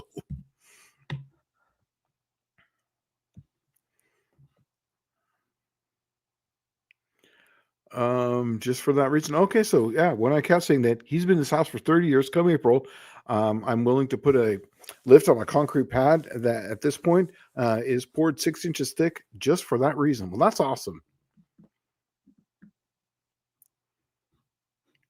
There was another one up here that was saying something about, don't tell don't tell your wife your retirement gift is a garage with a cheap lift. I won't have the problem. Yeah, that's right. You won't have a problem with that, right? Nah, not at all. I could literally take the whole inside of the garage out. No one would complain but me. Yeah, that's why when I got this house, I have my own garage. Off limits. Whatever I do in here is my deal. Go away. Let's see. All right. Buick Smith says build some wooden wheel cribs. My son-in-law uses them all the time. Cheap to make too. Yeah. Oh, I know what you're talking about. Yeah, you just stack them up, jack it up, and stack them up. Yeah, I built some of those for when I do the suspension on the 68. That way it's up high because I want to get it back. But yeah, they work awesome. They work really good. Put some wheels on them too, so that way they'll level out the suspension, so that way you can kind of move it up and down. I always liked the pit thing because it was the simple, easy answer. Just drive the vehicle up over the hole, right? And then work from there. The only downside to that pit that I can see is like, let's say you do a transmission, okay? And you get the transmission down in that hole. Getting it out isn't that easy, is it? I guess that's where you need a gantry crane. Yeah. Yeah. Well, let's see. When I change the oil on mine, I just get those Home Depot buckets. I fill them up and I just take them down and dump them. So to me, it'd just be a Home Depot bucket. I don't know. Home Depot bucket. No, I'm talking about if you change the transmission, you pull it down in a pit. Oh yeah, Getting out of the pit is kind of a pain in the ass. Well, if you had a pit, you would put one of those cranes in there, so those like transmission jacks, and then you would just drop it down, push the car out, then you lift it back up, and then you would just get your engine hoist and pick it up. Yeah, that's what I would do. Yeah, you're gonna have to use a gantry crane. It's the I-beam that's attached to the overhead that the crane rolls down, and then you just have a motor on it and pick it up. But yeah, that oh man. Dylan's he's saying something here. Who will have the first true 4-second pass and no names? I think it's possible on the surface. I can tell you right now, I'm not even going to try this year. I'm bringing nothing that's going to go fast. I'm done going fast. Yeah. But I there's no way I can make a 4-second pass anyway. Now I have considered putting a Turbo 400 in my T-Bird and then just spraying the crap out of it and see what it'll run, because I know I could easily go 585. Oh, 584. You could easily go if you put a 250 kit on the car, you could easily go into the 550s. Easily. I put a 250 kit on mine. Now mine was a glide. But your car is a lot lighter than mine. Mine's, your car's at 600 pounds on my car. You put a 250 kit on, you're definitely in the 550s. I'm definitely. I think, but 4-second passes. Oh man, I think the year that we had the gloves off 28-10-5, when was that? 24. Yeah. I think some of them guys were already really knocking on that number if they would have probably aired the dirty laundry, showing the numbers. I'm sure some of them cars, like the Duck, that car was probably pretty close to 4s. Oh yeah, if you would have hit with both kits, yeah. Levi's asking a question here. When will there be another 20-10-50 class come back to the No Name Nationals? I'm ready. Nope. I don't think there's ever going to be one. I don't make the rules, but I think that ship sailed.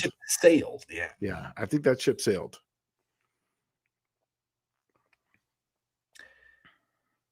Yep, but no, and here's Cope is in here saying, yeah, Turbo 400. So that would be probably the right choice for my T-Bird. Yeah, for your Turbo 400. I went with the Glide just because I like it with nitrous. Yes, I like it with nitrous, and the engine that's going in there is going to be supercharged. So, Glide is great with power adder. That's right. That's exactly right. Super easy to control, takes all the hit out of it. It's totally not crazy. So yeah. Well, Turbo, I do like the idea of Turbo 400, but I also like the idea of a Lenco. Or Lenco would be badass. Like if G-Force, like G101 or something.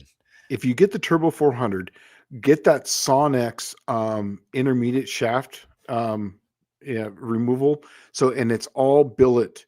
And it's a one piece. Well, I shouldn't say it's all billet, but it's an all piece thing, and it gets rid of that intermediate shaft, and it takes away so much rotating mass, and it gets rid of that overrun drum.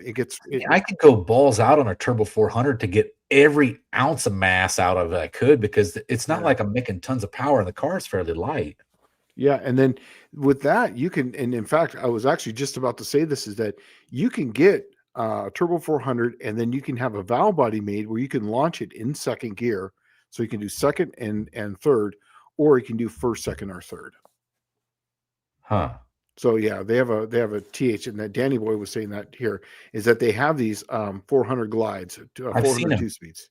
I've seen the Reed case ones, and then there's another company that builds them. So this is exactly what the Sonex 400 drum is also safer. Yeah, it's a Sonex, so it's a drum. It's all the planetaries and everything. It's one piece, and it's so much smaller in diameter and takes away so much mass. It is awesome. Well, I've already got a good shifter. I don't have to do anything to it. Yeah, just buy the kit for the Turbo 400. Yeah, I mean, I've got a Turbo 400 downstairs. It's that. Oh, remember it's that AMC one. Remember that? Yeah, but I don't want to cut up some ultra rare one. I want to cut up one that's just like no one cares about. BOP one. Dude, I've tried to sell that thing as a case. Nobody wants it. Because all I'm going to do is cut it up. I'm just going to cut the bell housing off of it. Huh. Yeah. Yeah, so, but I could. Oh, I was going to say that a lot of people do that Turbo 400 with 2 gears. So it's just a thought. And when you buy, I'm pretty sure Cope could probably make you a valve body for it. Yeah. Doesn't he do those? Yeah. Yep, he does. Oh, here we go. Look, Dallas, how many BOP 400s would you like? Oh, man. I'll take 3 if you got them. If they're short tail shaft, sure. If they're not, I'll make them short tail shaft. But I'll take 3 of them. Here's the problem, Danny Boyd, is that I've had it on Marketplace, and and I've gone to different cities and I'll post it there. Nobody even calls back for it. So I've been trying to save it. I'll get it from you because don't cut that one up. I'll get you a BOP one from Racer Ray here. I'll drive up there to Nebraska and pick up some Turbo 400s and bring them back. But I'll get you one of those that you can cut up that literally there was 4 times as many of those made and there was Chevrolet ones, right? They're plentiful. The AMC one and Nailhead ones are the ones that's really, really hard to find. And I think I know where to take that thing. I can take it to the AMC Nationals because I think the AMC Nationals up at Kenosha, that thing would go lickety split. Yeah. Levi, it's an AMC bolt pattern for a Turbo 400. So, I'll try to sell it again. I mean, maybe I don't know, but I'll try to sell it. But yeah, I got that thing because they were going to throw it away. And I was like, no, I know what that is. It's an AMC and it's a 400. And so then I took it home and I've got it downstairs. And I've tried to sell it. Every time I go to a different city, I'll post it. And I post it here all the time, but no one's even interested. But if you know anybody who has an AMC who wants a Turbo 400, I literally have a transmission case for you. So yeah, yes. I do. I love to buy the BOP TH 400s because you can usually get them really cheap, and the cut the bell housings off them are nothing. And in fact, that's our number one go-to one that we get for TCIs. We get those that we're going to make the Mopar ones or whatever from there. Oh, right. Oh, man. How much did I try to sell for? I don't remember. I looked at some of the. I looked at whatever what's up, man? I looked at whatever the costs were kind of going there, and I was like, I put it like 10% less than what everybody else was selling theirs for. So I don't remember what the cost, what I was selling. Well, and see, that's where I'm kind of a little bit befuddled by it, but I bet you, I think we looked at this before, and I couldn't remember if it was a nailhead or if, I think I looked at it and I said, oh, that is not a nailhead. Yeah. But they got to be rare as hen's teeth. So yeah, because AMC also used the 727 there also, because they were they were using whatever transmission. I'm not sure which one they use longer though. Well, from 67, see, they bought the Buick V6, the Dauntless 225 V6 is what was in their the Jeepsters. And they bought the Buick V6 from Buick, and they towed everything over there. But what came along with it is they bought a package from Buick where I guess the agreement was they had to buy some Buick engines to put in their Wagoneers and Cherokees and stuff. So, and the Jeep J2000 trucks, they all had like 350 Buicks in them. And Freiberger just had one that he had was a 67. And here's the interesting thing that they didn't bring up. They're like, it was 67, it wasn't even available, to be purchased in the Jeep and the Wagoneer. Well, in 67, the Buick 350 wasn't even made. It wasn't even available from Buick until 68. So that's definitely an early combination that they had going on. But it makes sense because in 67, they did buy the Buick V6 So I think the package deal was they had to buy Buick engines and transmissions. And what was weird about it was they sold them Buick 350s to put in their Wagoneers and stuff. And the Turbo 400 that they put behind it, nail head.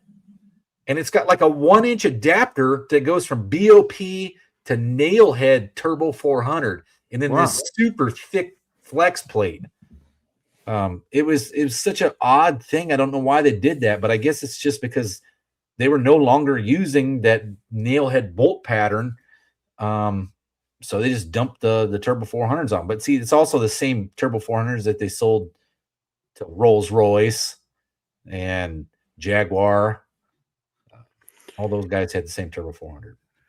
So Race said a TH400 in a 401 powered Grand Wagoneer about 1972 or so. That's actually probably about the time. It said AMC on it, so sounds about right. I was actually waiting for Mr. Ron Ward to come in here because he's kind of our AMC aficionado. He knows more about this than anyone.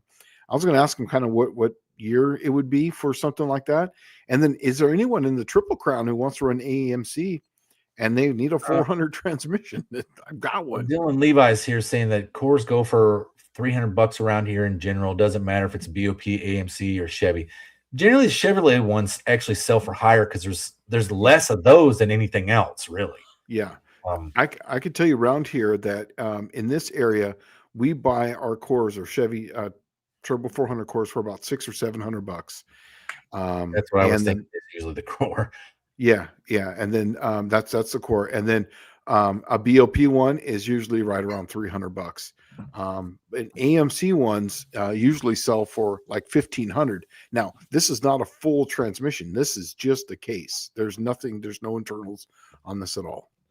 Yeah, it's just an empty case. It's just an empty case. Yeah. So it'd be somebody who's got a 400 that they don't have the key, you don't have the right pattern on it. They could just take everything and swap it right into this and call it done. Yeah, that's what Danny Boyd's saying. The AMC swap meet would probably find a buyer. I actually know an AMC guy, and I was just going to see if he wanted it. I'd hate to see the thing cut up. I prefer to see the BOP ones because there's a zillion of them. Right. Right. Yeah. And I mean, they're a dime a dozen. I hate seeing one that's like was cast and made for something that's an oddball deal get squat. And it wouldn't be really much of an issue. Question for you right here. Dallas, I would like to look at the back of that block in the 67 Wagoneer that Vice-Grip picked up from Freiberger. Wonder if it is actually a 340 in that one. No, it's a 350. It is a 350 Buick. You can see the Siamese exhaust ports in the center. So it was surprising. But you would have to think about it. Like if it was a 67 model, I'm sure Jeep, just like anyone else, their 67 model came out in late 66? Mm-hmm. They made the deal with Buick in 67.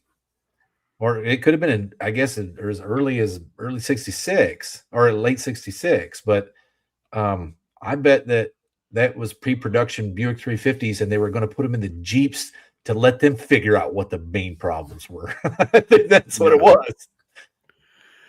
I'm with John Cope on this. Is that Cash for Clunkers really messed that up because a lot of that stuff got crushed. We were still buying cores BOP Turbo 350s in 2021 for $25 for a while there for TCI. But yeah, other than that, everything's gone up. Well, Paul, what's the 204R? What's the core worth in Tennessee? I don't know anymore. I really don't know the answer. $600 a whack. What was that? $450 to $600 is about the normal core price for a 204R. Yeah, there was a time there that we were paying almost $900 for a Chevrolet non-BOP. Not all the bolt patterns for a 200 4R.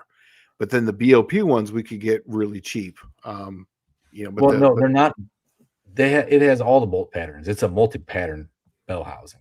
Yeah, but we were getting the 200. We actually had 200s that were just a Chevrolet pattern. They have some that are just a Chevrolet pattern that came in Caprices. Yes, Caprice wagon. Yeah, and those ones were through the roof, and that's what a lot of people who had the GMs wanted. They didn't want all those BOP. They didn't want those two studs sticking way up. I like to call those the bat ears. The bat wings. Yeah, bat ears.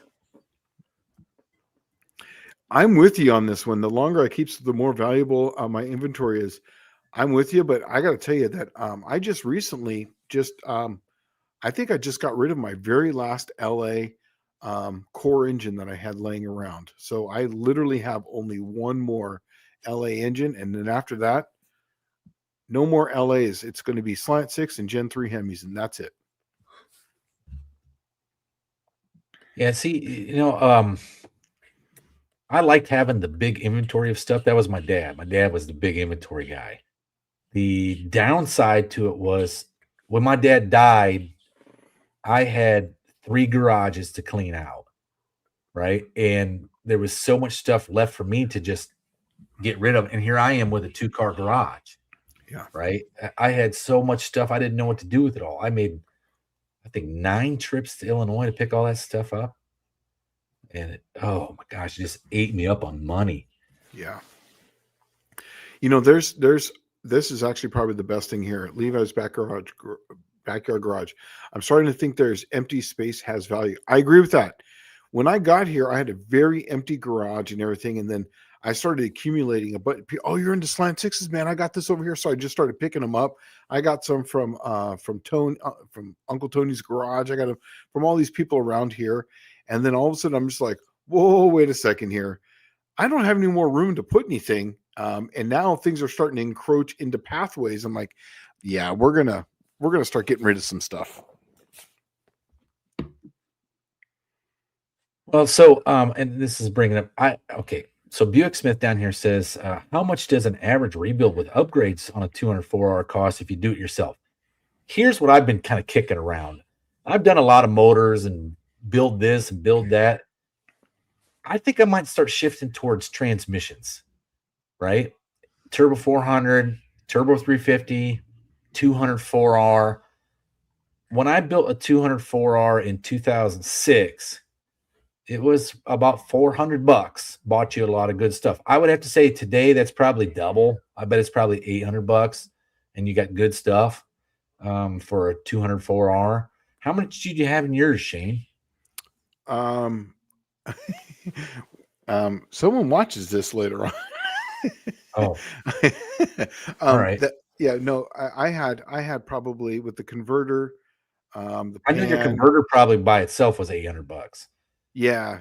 So I had about $2,200 into it when it was all said and done. But see, I had a lot of upgrades on mine though, because I had the planetaries welded. I had them all TIG welded because they like to slip, they like to break. I had all brand new brass thrust bearings put into it, Torrington bearings put into it. So there was a lot of little extra upgrades that were put into that thing that don't normally come in those things. Yeah, or you just go through Sonics and you order all the upgrade parts. Yep. Basically, I just went right down the list and said, okay, here you go. Yeah. Because I think that's probably what I'm going to start doing is I need to come up with some recipes for transmissions for just regular stuff, because that seems to be the hang up, right? There's probably half as many transmission shops as there used to be, and there wasn't many to begin with. Yeah. So they all know that, right? And I think these older transmissions, nobody's really looking at them anymore as a viable means. And I think if I could do them myself and I have enough parts, I think I'll be much better off. But I might have to go up and see Racer Ray, who appears to have quite a few Turbo 400s, Buick stuff, and maybe 204Rs that he might want to part with. So maybe he should just give me a flat fee and I come pick it all up. Paul's about 100% correct here, because I had about 2,200 in mine, and it's about $2,000 to 204R the right way. That's about right, because I did the right way. 400 horsepower and about 400 foot-pounds of torque is what I was shooting for. Yeah, right. And that was literally not much. And I started off with a good core. I had the Grand National core to begin with. Oh, okay. I was going to say I didn't start with that. I started with just some core that I just had. And by the time you buy all the clutches in place, it got crazy. Okay, so Michael Schmidt saying, Slime 6 distributors, I need some cores. They used to convert to electronic 4 flathead Mopars. Sell me a box of them. Unfortunately, no, because I collect those for the exact same reason. Because not for that reason, but I collect them because HEIs them. Yeah, I HEI them, and I literally I use all the parts out of them. Unfortunately, because they just don't make them anymore, and the ones coming from China are crap. Are literally crap. The ones you buy at the store. So I just convert them. So unfortunately, sorry, I can't do that. well, I was looking at doing. This may sound ridiculous and dumb, but I was actually the other day looking at. There was a small lathe here, like a smithy machine. You remember the old smithy Yeah. machine? Uh-huh. Okay, they had a small lathe here on Marketplace, and it was like $1,100. And I'm thinking, $1,100. I got all these Buick Points distributors, and I could literally turn the shaft down and put the Ford pressed on pickup thing on it, right? Yeah.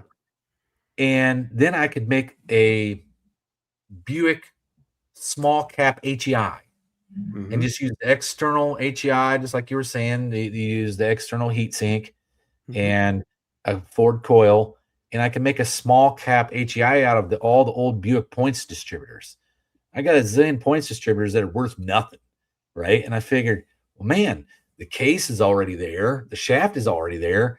If I could just press the Ford that the reluctor set up on there and that they use on like the TFI distributors, it already has the mechanical weights up top.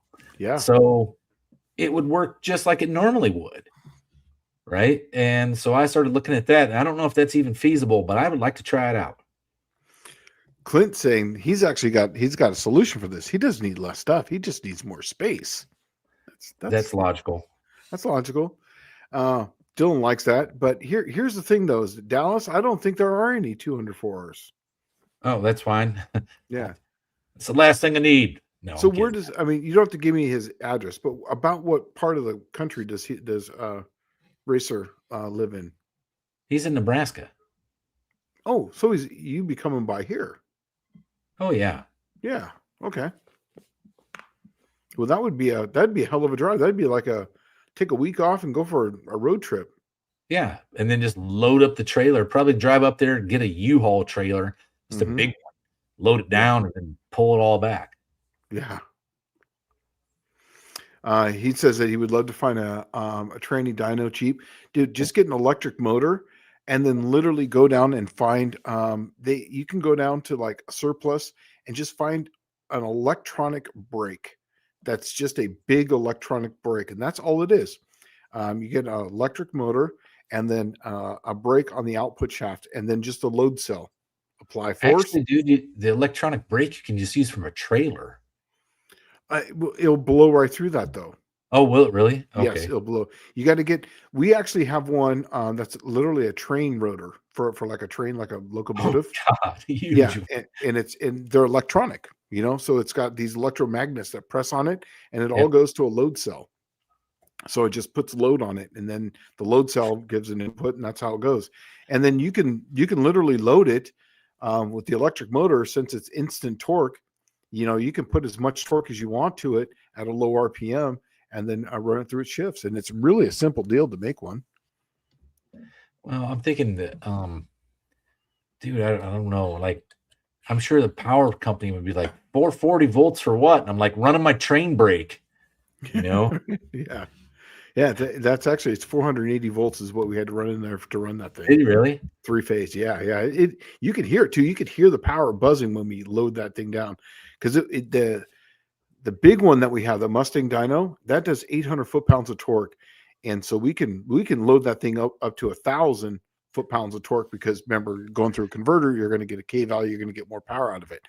And when we're loading that thing down full torque, full load, and we're launching that thing on a trans brake, you can hear that. Well, we used to turn that stuff in the Navy. My sonar power supply took 440 volts AC 3-phase and turned it into 80 volts DC 3,375 amps. And when we transmitted the sonar, we would suck the electrons out of the light bulbs into space. because they had big fluorescent light bulbs, and it would just literally dim the lights like they'd turn yellow when it transmitted. Another way to do it too is that if you got an AC electric motor, is that you could put an electric motor instead of having it friction based, you could just load it with as a generator. So it could just be a generating power. So you take one that's loading electric current into the electric torque into the converter. Then the output shaft would just be on like on a generator, and it would just be a generation. And dude, you could actually do that through a clutch, and it would be fantastic. Yeah. Oh yeah. You can do that too. Like probably a regular car clutch. Mm-hmm. He's saying that you would have to have this reluctor time to the cap. Absolutely. In fact, yeah, that would be really simple though, because you would just put it, you would just time it so that way it's on this side of it. So then when it would advance, it would move to this side of it. So yeah, that would be really easy. Man, can you believe it's 8:50? I know. We're pretty much down to the wire now. Wow, man. Yeah. This one's for you. Dallas, if I remember after it warms up, I need to make a list. I'll send you a copy. I would appreciate that. Yeah, I come up there and take most of that stuff off your hands. I will definitely take a Turbo 400 from you. Yeah, I'll check it all out. I already know a guy I got to give a Turbo 400 to. Yeah, right. Yeah, because I'm not really sure what I'm going to do. I don't know if I'm going to stay with the Turbo 400s or if I'm going to go to the 8-speed stuff. I'm not really sure what I'm going to do with that. And you got that's got a Turbo 400. Yeah, I mean, well, I don't have anything, but I could find something to put it in. I mean, maybe I could have the Cookie Monster could have a Power Glide, or I could put a 400 in it if I want to do drag and drive stuff. Oh, yeah, that's the wrong training for that, though. You really need something like overdrive. No, I really don't, because if the car's light and I'm building run like a 323 gear in that thing, and it would be just as fast. Yeah, that's what I'm saying. I put a 323 in it, and I could drive it. I wouldn't need an overdrive. I could drive 60 miles an hour, 80 miles, because most of the stuff's not on the freeway. But then you need a switch pitch like Dust Devil Garage is saying. I was just going to say, then we need to switch. I was segueing to that right there. Then I could put a switch pitch in it, push the button, and then we're good, right? Yep, high stall and low stall. Yeah. I got to tell you, man, that now that we're talking about this 8-speed, I was talking to Dallas about this, but I think the next transmission that's going to go into the green the green car, the Lizard King, is going to be my 5-speed.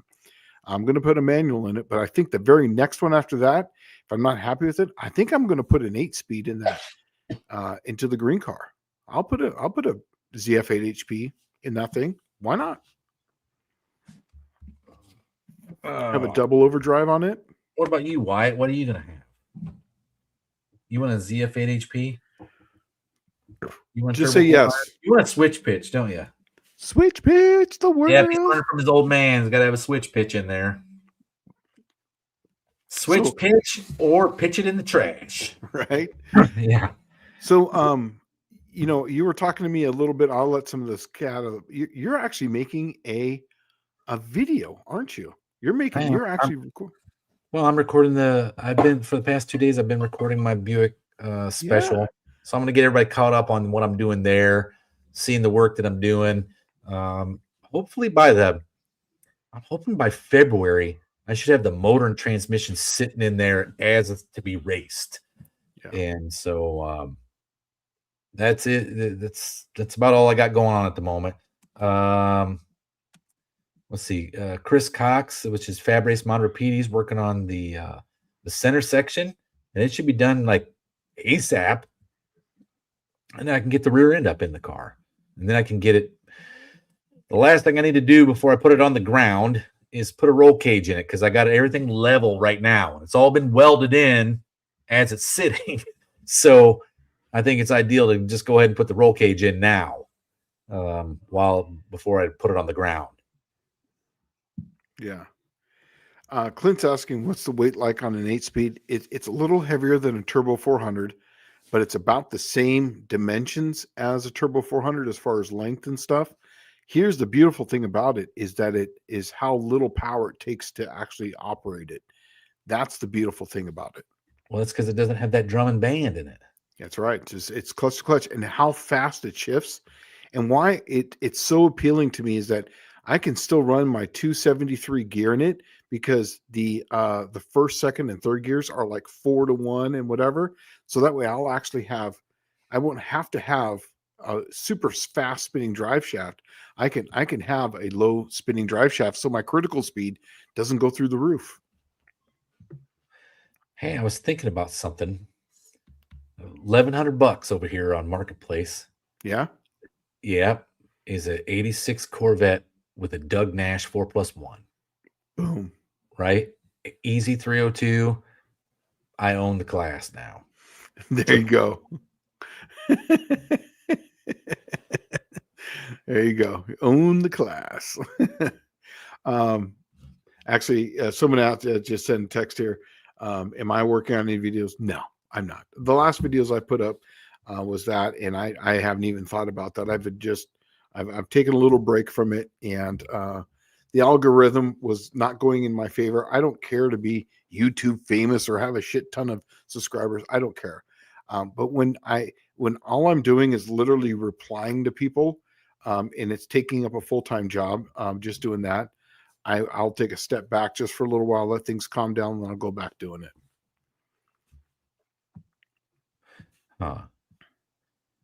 Well, I was just looking at indirect connection here. It says Rams had 2 different gear sets. It depends if you had a 321 or a 392 rear gear. The 321 has a deeper first gear. I know I had that same, I want to say it was did they make an 8 HP 90? Yes. Well, they made HP 90, but the 90 was only in the Hellcats. Anything that was a supercharged version, like a power. Well, I think my Eco Diesel Ram had that. Could have been. If it had too much torque, it could have. Well, it was, God, what was it? 450 foot-pounds of torque? It might not, because that's right in what a 70 will take. Okay. Yeah. I had one of those, and I know that I had 355 rear end gear in my truck, and towing my 26-foot enclosed, I could not put it in 8th gear, but it would run in 7th all day long. And the Eco Diesel at 65, 70 miles an hour would get 18 miles a gallon with pulling that box enclosed trailer. Yeah. A lot of those, a lot of the Chargers will have like a 263 gear, and then the really hot gear is the 309 or whatever's center section. But remember, that's like a 4 something. I think it's a 436 first gear. So you do the math on that. It doesn't need the big deep gears. That's the beautiful thing about it. I'm sure there was something different about that Eco Diesel because it did not need that deep first gear. No. Right? Like it had no reason to. Yeah. I think they just had it, so they just put it in there. I'm not sure. It could be. I don't know. That would definitely be the odd duck out of the bunch. Yeah. Well, guys, we're going to be winding down here, and we're going to be cutting out. But thanks for showing up. And this was actually fun. It went by really fast for me. I don't know about you, Dallas, but it went by. Yeah, it went by really quick. I was kind of surprised. It's been a while since we've done one of these. Well, I guess no, it isn't. It's been a week. It just seems like a while, I guess. Yeah. But yeah, no, I had a good time, and I want to appreciate. I send my thoughts and prayers out to everybody, and I appreciate everybody coming by. Check out Wednesday Night Tech Talk Live. Yeah, we have a good time here. By WAF Racing. By WAF Racing. I'm actually going to show you guys pretty soon. We're going to have this happening here. This is what's going to be going on. Can you see that? No. There you go. Oh, yeah, Snowmageddon. Snowmageddon. That's what's going to be happening here and pretty soon. So anyways, you guys have a great week. It was once again, we love doing this for you guys. And thanks again. And we'll see you guys in a week. All right, you guys have a good one. We're out.